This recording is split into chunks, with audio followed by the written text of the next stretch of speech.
শিক্ষামন্ত্রীর পর এবার স্বরাষ্ট্রমন্ত্রী অমিত শাহের পদত্যাগের দাবিতে আন্দোলনের হুঁশিয়ারি জেনজিদের আন্দোলনের চাপে পড়ে দিল্লিতে প্রত্যাহার করা হয়েছে 13টি এফআইআর। নিট পরীক্ষা সংক্রান্ত মারাত্মক অনিয়ম, প্রশ্নপত্র ফাঁস এবং প্রশাসনিক দুর্নীতির প্রতিবাদে দেশ জুড়ে ক্ষোভে ফেটে পড়া তরুণ প্রজন্ম বা জেনজি ও জেন আলফা শিক্ষার্থীদের দাবির মুখে আপাত দৃষ্টিতে প্রশাসনিক ব্যাকফুটে কেন্দ্র সরকার। রাজপথের লাগাতার লড়াই এবং সংসদের ভেতরে বিরোধী জোটের তীব্র আক্রমণের সামনে দাঁড়িয়ে কেন্দ্রীয় শিক্ষামন্ত্রী ধর্মেন্দ্র প্রধানের পদত্যাগের পর এবার দিল্লির প্রশাসনিক স্তরে আন্দোলনকারীদের ওপর রুজু হওয়া 13টি এফআইআর প্রত্যাহারের সিদ্ধান্ত নেওয়া হয়েছে। তবে এই সিদ্ধান্তে শিক্ষার্থীদের ক্ষোভ প্রশমিত হওয়া তো দূরের কথা, বরং সরকারের নীতিগত ভূমিকা নিয়ে আরও বড় ধরনের প্রশ্ন উঠে এসেছে। আন্দোলনরত শিক্ষার্থীদের অভিযোগ, গত 25শে জুলাই সরকারের পক্ষ থেকে সারা দেশে আন্দোলনকারীদের বিরুদ্ধে কোনো প্রকার আইনি নিপীড়ন বা গ্রেফতারি না করার যে লিখিত ও মৌখিক প্রতিশ্রুতি দেওয়া হয়েছিল তা রক্ষায় সরকার চরমভাবে ব্যর্থ হয়েছে। দিল্লিতে মাত্র 13টি এফআইআর প্রত্যাহারের ঘটনাকে একটি আংশিক ও চতুর রাজনৈতিক চাল হিসেবে দেখা হচ্ছে, কারণ উত্তরপ্রদেশ, বিহার, মহারাষ্ট্র, আসাম ও পশ্চিমবঙ্গের মতো রাজ্যগুলোতে হাজার হাজার সাধারণ শিক্ষার্থীর বিরুদ্ধে দায়ের করা ভুয়া মামলা বহাল রাখা হয়েছে।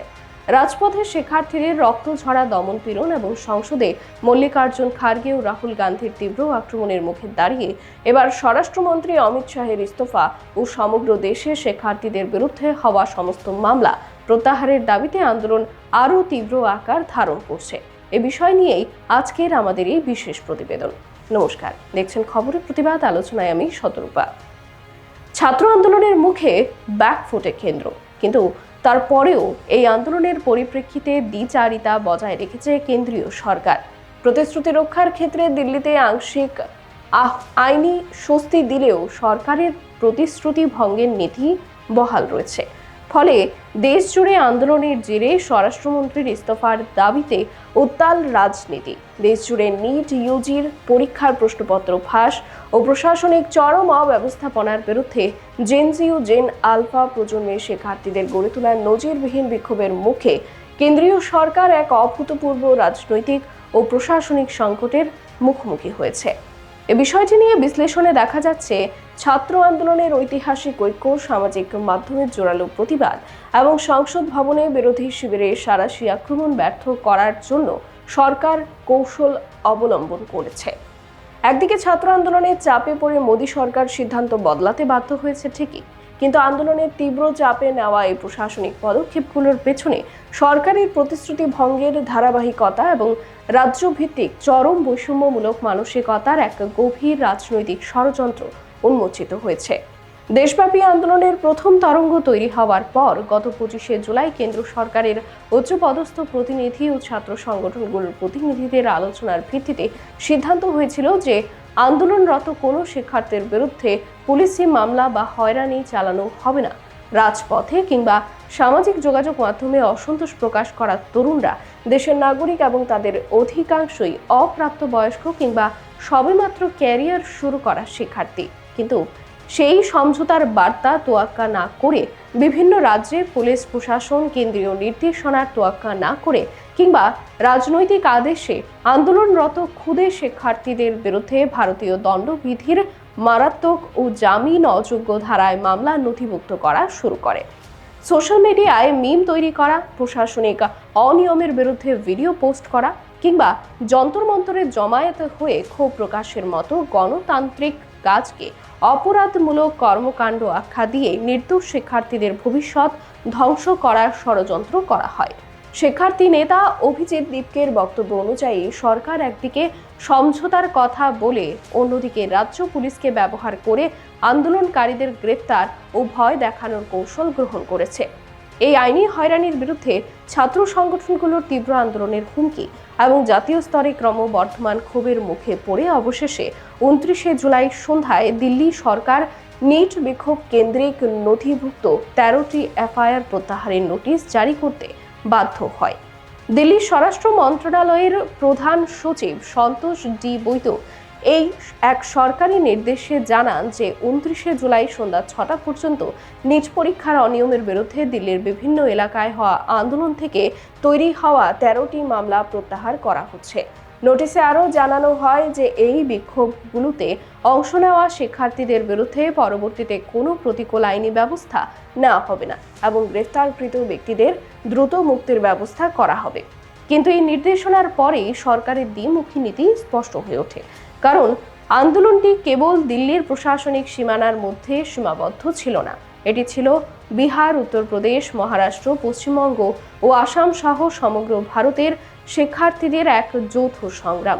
দিল্লিতে 13টি মামলা প্রত্যাহার করে সরকার একটি বার্তা দেওয়ার চেষ্টা করেছে যে তারা শিক্ষার্থীদের প্রতি নমনীয়, কিন্তু প্রকৃতপক্ষে তা হলো দিল্লির রাজপথ খালি করার একটি সাময়িক প্রশাসনিক কৌশল। দিল্লিতে 13টি মামলা প্রত্যাহারের ঘটনাটি দেশের অন্যান্য অংশের আন্দোলনকারীদের মধ্যে আরও বেশি ক্ষোভের জন্ম দিয়েছে, কারণ উত্তরপ্রদেশ, বিহার, মহারাষ্ট্র ও আসামের মতো রাজ্যগুলিতে পুলিশি নিপীড়ন ও ভুয়া মামলা তুলে নেওয়ার কোনো লক্ষণই দেখা যাচ্ছে না। আন্দোলনকারী নেতৃত্ব স্পষ্ট ভাষায় জানিয়েছে যে গ্রামীণ ও মফস্বল শহর থেকে আসা হাজার হাজার শিক্ষার্থী যারা এই দুর্নীতির বিরুদ্ধে সোচ্চার হয়েছিল, তাদের মাথার উপর এখনও পুলিশি গ্রেফতারির খাড়া ঝুলছে। বিহার ও উত্তরপ্রদেশে বহু শিক্ষার্থীর উপর মামলা বহাল রেখে কেবল দিল্লিতে আংশিক আইনি স্বস্তি দেওয়া সরকারের বিভাজনমূলক রাজনীতিরই অংশ। এই আঞ্চলিক বৈষম্য প্রবণ নীতি প্রমাণ করে যে সার্বিকভাবে শিক্ষার্থীদের মৌলিক দাবি মেনে নেওয়ার বা তাদের আন্দোলনকে সম্মান জানানোর কোনো নীতিগত সদিচ্ছা সরকারের নেই, বরং আন্দোলন যাতে ছড়িয়ে না পড়ে তার জন্য অঞ্চলভেদে আলাদা কৌশল নেওয়া হচ্ছে। এই প্রশাসনিক ব্যর্থতা ও প্রতিশ্রুতি ভঙ্গের জল গড়িয়েছে দেশের উচ্চতম গণতান্ত্রিক প্রতিষ্ঠান সংসদ ভবনেও। লোকসভা ও রাজ্যসভায় বিরোধী পক্ষ এই ইস্যুকে কেন্দ্র করে সরকারকে চরম কোণঠাসা করেছে। রাজ্যসভায় দাঁড়িয়ে বিরোধী দলনেতা মল্লিকার্জুন খার্গে এবং লোকসভার বিরোধী দলনেতা রাহুল গান্ধী সরাসরি প্রধানমন্ত্রী নরেন্দ্র মোদী ও স্বরাষ্ট্রমন্ত্রী অমিত শাহকে কাঠগড়ায় দাঁড় করিয়েছেন। খার্গে সংসদে দাঁড়িয়ে হুঙ্কার দিয়ে বলেন যে বন্ধ ঘরে লুকিয়ে থেকে ক্ষমতার দম্ভ দেখিয়ে সাধারণ মানুষের ক্ষোভকে চেপে রাখা সম্ভব নয়। তিনি এই দমন পীড়নের পটভূমিতে 4টি সরাসরি ও তীক্ষ্ণ প্রশ্ন উত্থাপন করেন। প্রথমত, গত 20শে জুলাই রাজপথে শান্তিপূর্ণভাবে প্রতিবাদরত পরীক্ষার্থীদের উপর লাঠিচার্জ, কাঁদানে গ্যাসের সেল এবং প্যালেট গান ব্যবহারের মতো নারকীয় নির্দেশ কার পক্ষ থেকে নেওয়া হয়েছিল? দ্বিতীয়ত, সিভিল ড্রেস বা সাধারণ পোশাকে শিক্ষার্থীদের নির্মমভাবে পেটানো পুলিশ ও দুর্বৃত্তরা কার নির্দেশে এসেছিল? তৃতীয়ত, সিআরপিএফ এবং আরএএফ এর মতো স্পর্শকাতর কেন্দ্রীয় বাহিনীকে কেন অবুঝ শিক্ষার্থীদের উপর লেলিয়ে দেওয়া হলো? এবং চতুর্থত, শিক্ষার্থীদের রক্ত ঝরানোর এই মাস্টার প্ল্যানের নেপথ্যে থাকা সর্বোচ্চ প্রশাসনিক সূত্রধার কে? বিরোধী পক্ষ এবং ছাত্র নেতৃত্বের একযোগে অভিযোগ, দিল্লির পুলিশ ও কেন্দ্রীয় বাহিনী সরাসরি কেন্দ্রীয় স্বরাষ্ট্র মন্ত্রণালয়ের অধীনে পরিচালিত হয়। তাই শিক্ষার্থীদের রক্ত ঝরানো এবং দেশের নানা প্রান্তে পুলিশি তাণ্ডবের দায় সম্পূর্ণভাবে স্বরাষ্ট্রমন্ত্রী অমিত শাহেরই। রাজপথে আন্দোলনকারী তরুণদের সুরক্ষার স্বার্থে এবং প্রশাসনিক ব্যর্থতার দায় স্বীকার করে অবিলম্বে স্বরাষ্ট্রমন্ত্রী অমিত শাহের পদত্যাগের দাবি তোলা হয়েছে। বিরোধী নেতৃত্বের মতে, যদি স্বরাষ্ট্রমন্ত্রী এই দমন পীড়নের খবর না রাখেন তবে তিনি দায়িত্ব পালনে অক্ষম, আর যদি জেনে শুনে এই নির্দেশ দিয়ে থাকেন তবে তিনি অপরাধমূলক আচরণের দায়ে পদের সম্মান হারিয়েছেন। সরকারের আশ্বাসের অসারতা আরও স্পষ্ট হয়ে ওঠে তাদের বিচার বিভাগীয় পদক্ষেপের ভান করার মাধ্যমে। আন্দোলন শুরু হওয়ার পর ক্ষোভ প্রশমিত করতে 3 দিনের মধ্যে ফাস্ট ট্র্যাক কোর্ট গঠন ও সিবিআই তদন্তের বড় বড় ঘোষণা দেওয়া হয়েছিল, কিন্তু আদালতের প্রথম শুনানির দিনই দেখা যায় সিবিআই এর পক্ষ থেকে কোনো আইনজীবী হাজিরই হননি, যার ফলে তদন্ত ও আইনি প্রক্রিয়া প্রথম দিনেই থমকে যায়। এতে এটি নিশ্চিত হয়েছে যে বিচার বা তদন্তের নামে সরকার কেবল সময় ক্ষেপণ করতে চাইছে এবং শিক্ষার্থীদের আবেগ নিয়ে রাজনীতি করছে। এর পাশাপাশি দেশের মূলধারার বেশ কিছু টেলিভিশন সংবাদ মাধ্যমের পক্ষপাত দুষ্ট আচরণের তীব্র সমালোচনা করে প্রতিবেদনে বলা হয় যে সংবাদ মাধ্যম জনগণের সমস্যা সরকারের কাছে তুলে ধরার বদলে উল্টে আন্দোলনকারী শিক্ষার্থীদের খাটো করার অপচেষ্টায় লিপ্ত হয়েছে। কেবল দিল্লির 13টি মামলা বাতিল করে বা সাময়িক প্রতিশ্রুতি দিয়ে এই ঐতিহাসিক ছাত্র আন্দোলনকে স্তব্ধ করা যাবে না। যদি অবিলম্বে উত্তরপ্রদেশ, বিহার সহ সমগ্র ভারতের আন্দোলনকারী শিক্ষার্থীদের ওপর থেকে সমস্ত ভুয়ো আইনি মামলা প্রত্যাহার করা না হয় এবং দুর্নীতির সঠিক বিচার না ঘটে, তবে এই তরুণ প্রজন্ম রাজপথে নামতে বাধ্য হবে। জেন জি ও জেন আলফা স্পষ্ট করে বুঝিয়ে দিয়েছে যে তাদের ভবিষ্যৎ ধ্বংস করার কোনো সরকারি চক্রান্তকে তারা বিনা লড়াইয়ে মেনে নেবে না এবং অধিকার আদায়ে তাদের এই লড়াই জারি থাকবে।